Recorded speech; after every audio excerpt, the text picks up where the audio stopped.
Hello বন্ধুরা, কেমন আছো তোমরা? আশা করি ভালোই আছো। সব কিছু ঠিক আছে। আমি ইন্দুরেখা আর চলে এসেছি আবার নতুন একটি ভিডিও নিয়ে। আজ আমি যাচ্ছি কামারপুকুর, শ্রী রামকৃষ্ণের জন্মস্থান। বছরে প্রায় একবার আমরা গিয়েই থাকি। টোটো করে আমরা চলে এলাম কামারপুকুর। আর এখানে এসে কি কি করলাম তা তোমাদের সাথে শেয়ার করছি। আর কেমন বাজে না, কাঁপছে, পূর্ণ হয়ে বসে আছে, তাই শব্দ নাই, সকলের হাস্য পূর্ণ কুম্ভ পর নেমে এসেছি।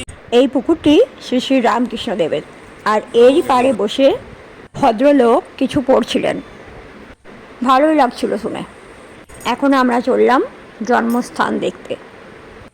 এই যে শিবের মন্দির, এইখানেই প্রথম আবির্ভূত হয়েছিলেন। তাই প্রথমেই আমরা এই স্থানটা দর্শন করি এবং আমাদের মতো আরও অনেকেই এখানটি দর্শন করে তারপর ভেতরে যান।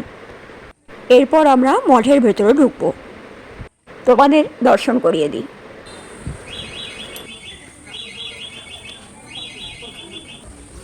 মঠের ভেতরে চারিপাশে খুব সুন্দর করে ফুল গাছ দিয়ে সাজানো আছে, যা সবার দৃষ্টি আকর্ষণ করে।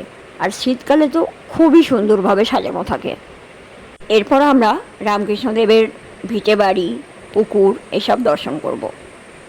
এখানে এখনও মাছ চাষ হয়। এই যে এইখানেই নিত্য পুজো হয়। এই হলের ভেতরে যে কেউ গিয়ে বসতে পারে। অনেকেই এখানে আসেন কিছুক্ষণ প্রার্থনা করার জন্য।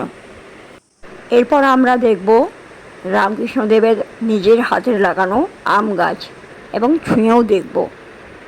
এই গাছটিতে এখনও আম ধরে আছে।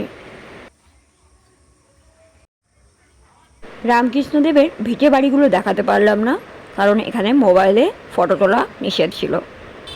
দর্শনের সময় দেখে নাও। এবার আমরা যাবার পথে এখানের বিখ্যাত সাদা বোঁদে কিনতে গেলাম। তারপর এর সংলগ্ন কিছু দোকান আছে। এখানে জিনিসগুলো সম্ভবত মঠেতেই তৈরি হয়। আমিও এখান থেকে ঠাকুরের জামা, আসন কিছু টুকটাক নিলাম। এগুলো হয়ে যাবার পর ভাবলাম কিছু খাই। কী খাবো করে চপ মুড়ি নিলাম, কারণ আমার ভাইজি আবার ননভেজ কিছু খাবে না।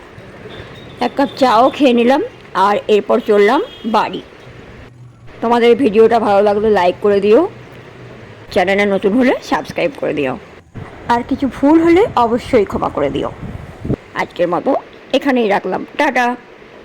দেখা হবে পরের ভিডিওতে, ততক্ষণ ভালো থেকো।